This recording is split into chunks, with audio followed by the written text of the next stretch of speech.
Real Life with Susan Harf, our favorite life coach. Thanks for joining us today. Hi, I'm Rose Martin, and we're going to hear tools and strategies for navigating those tricky parts of this journey we call life. Like you, I can't wait to hear what's on her mind today. Hi, Susan. Thank you so much, Rose. I am happy that you're with us too. Today we're talking about something that was actually brought to me by a client. And she's having a very difficult time being alone at home during the pandemic. So she's working, but she also has a child at home. And so she's double duty. I don't know how she's doing both to begin with, but the point is that she's alone all day except when she's interacting with her child. And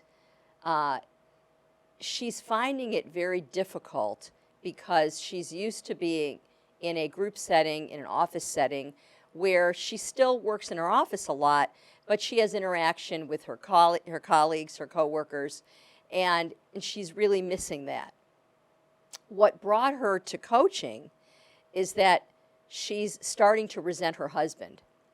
So what's happening is... Because he's working outside the home. He's working outside the home. He has a lot of interaction all day long, a lot of stimulation from colleagues, and a lot of intellectual stimulation that she's not getting. Mm-hmm. And she's starting to have resentment. And I'm finding that that scenario is being played out in a number of people's lives that I know. And clients are saying more often they didn't necessarily at work have coffee clutch all day. They were very focused, but just having other people around made them feel part of the world. And so the person who's talking to me about this is saying, I don't feel part of the world. Now, one clarification I want to make is people say all the time, I'm sad or I'm depressed. And a lot of times people use the word depressed. I'm depressed. Depression is different than sadness. So the difference is when you're sad, you're feeling blue, you're not up to par, you're wishing for a different feeling, you want to be happier, you want to be more excited about things. That's sadness. Depression is when you truly feel like you are in a cave alone. You feel sometimes like there are walls around you.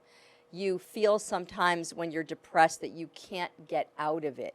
Your sleeping patterns can change. Your eating patterns can change. Sometimes, often, anxiety goes along with depression.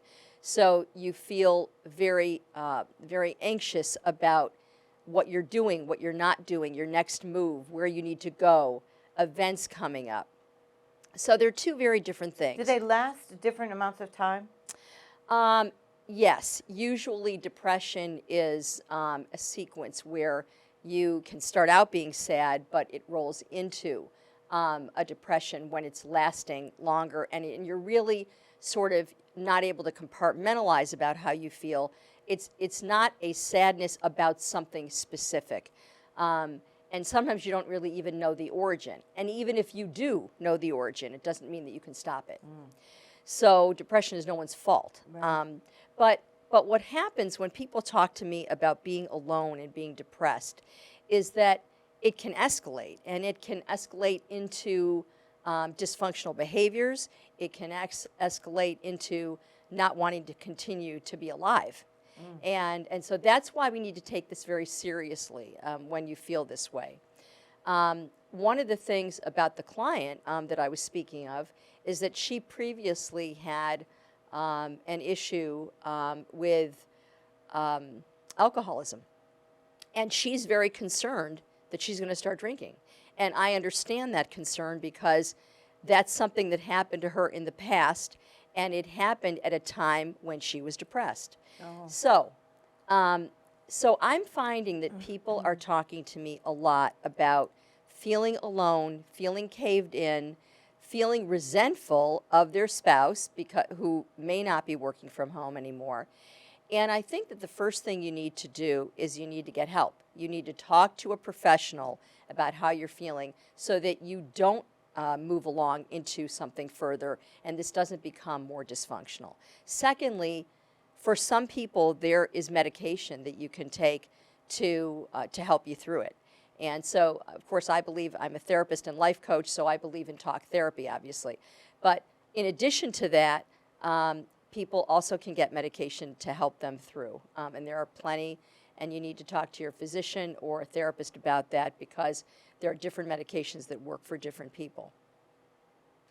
But I want to focus now on what do you do when you're feeling like you can slip into some dysfunctional behavior.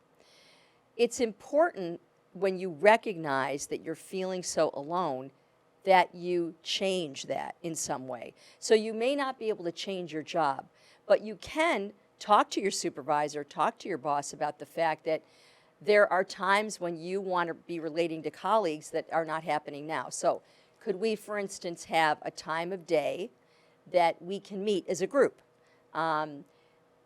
Infrequently, people are sort of haphazardly doing that. They're saying, okay, I want to talk to somebody, I'll call them right now, and they may not be available.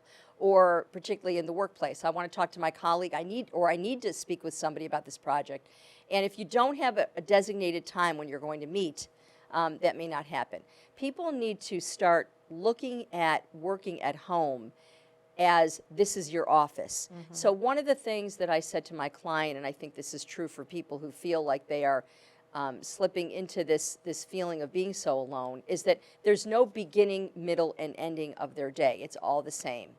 And so if the work is not presenting, if you're going to be working at home and work is not presenting an opportunity to get out, then at the end of the day, you need to plan that that's going to be your time to go exercise. Or that's going to be the time when your husband comes home, for instance, if it's this particular woman's situation where you're home alone and the spouse isn't. When the husband comes home, you discuss that that's going to be your time together. So you put some toys in front of the baby and you sit and speak as adults together and talk about your day or something else. Maybe you don't want to talk about your day. That's fine too. Talk about what's happening in the news, what's going on around you.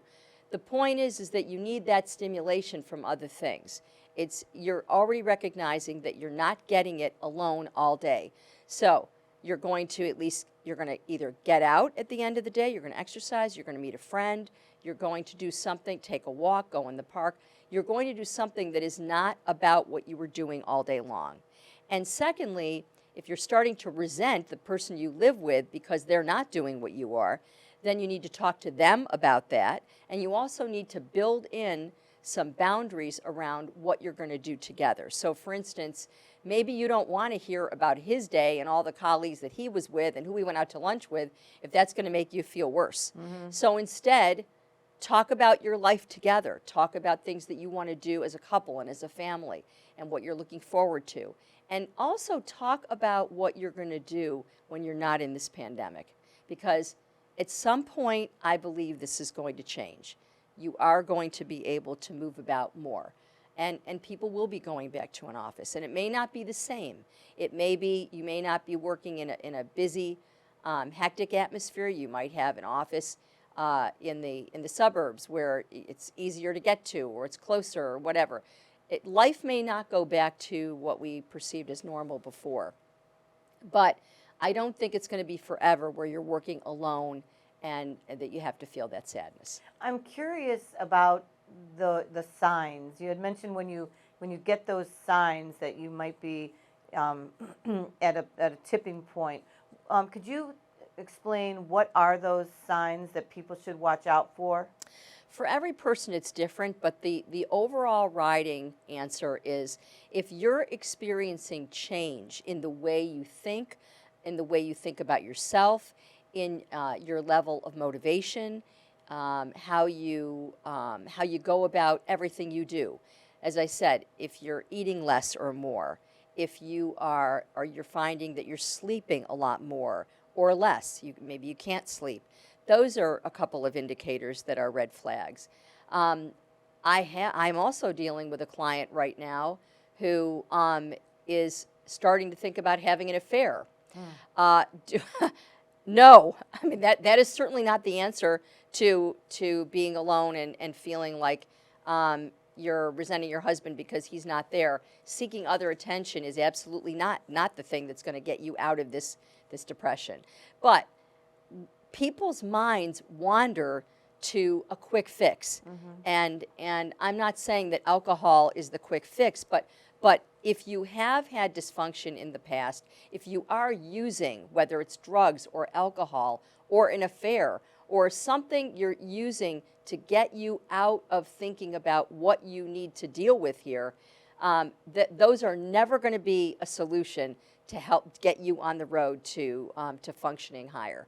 It's in fact going to bring you down further. I'm so happy that for one of the things I said to my client was, okay, there's no good answer here, but I'm going to say that the only good thing is that at least you came to me before you had the affair. But the thing is, to think that somebody would even think that that's a way out of feeling this way is, to a rational person, preposterous. But you're not necessarily rational when you are filled with sadness, anxiety, loneliness, and possibly depression. So if you find yourself thinking thoughts that are going to bring you to a more dysfunctional place, if you're thinking of using anything, what I would say is you're sort of triangulating something bad to try and feel good. So the red flags are big changes in your habits and your patterns. For some people, as I said, they could maybe not be able to get to sleep, but for others, they feel like sleeping all day. So it's not the same, it doesn't look the same for every person. But if you find that there are very large, for instance, mood swings or swings in any direction, that this is not, where you feel like you're saying, this is not me, this is not who I am. Yeah, and almost any habits, like hygiene habits or Hygiene anything, habits are another thing. Exactly. I'm thinking that anything that's out of your normal, That's your right. perceived normal, I mean, That's but right. anything that set off red flags for you. Yeah, and again, so somebody said to me recently, I'm tired of being in my sweats all day, but I don't need to get dressed because nobody sees me when I'm working. But the fact is, you do need to get dressed. You do need to get up in the morning, have your morning routine, eat your breakfast, get dressed as though you were leaving. I'm not saying that you need to wear a suit, but you do need to not be lounging around in your pajamas all day, because you begin to take on the persona of completely relaxed, not up to par, not your best, and that over a period of time, this has gone on now for over a year and a half, doing that over a period of time starts creating a different kind of mentality. And so what we want to do is get back to the mentality of structure in your day. And that's why I'm suggesting to the person who's home all day, living with someone who isn't, you need to change. There needs to be a certain time of day, whether it's 5 o'clock or whenever you would normally get in your car to come home. You need to have that break as though you were doing that. And that's the time, for somebody who's in all day, that's the time to get out. So that's the first thing that I do suggest, is to, whether you do some kind of exercise, which I think is absolutely paramount during this time. And for somebody who's not with people all day, do something that brings you in concert with other people, so that even if you see people on the street as you're walking, that is going to change your mood. Well, and being in the fresh air, even if Changes it's, your no mood, matter yeah. what season we're in that fresh air, the change of Yeah. environment, I think is really healthy too. Well, and I'm not a physical therapist, but people talk about endorphins and Yeah. things that happen when you're exercising that, are just so helpful for you. And if you have a pet, then you can help them too. Yep, take them Right. for a walk. Oh, great advice. Thank you, Susan. Special thanks to our favorite life coach, Susan Harf. If you would like to get in touch with Susan, you can do so by emailing her at reallife@blueridgepbs.org. We learned some great tips and strategies today. If you're stuck at home temporarily or long term, some things you can do to make sure that you can live your very best life. I'm Rose Martin. Thanks for joining us, and we'll see you next time.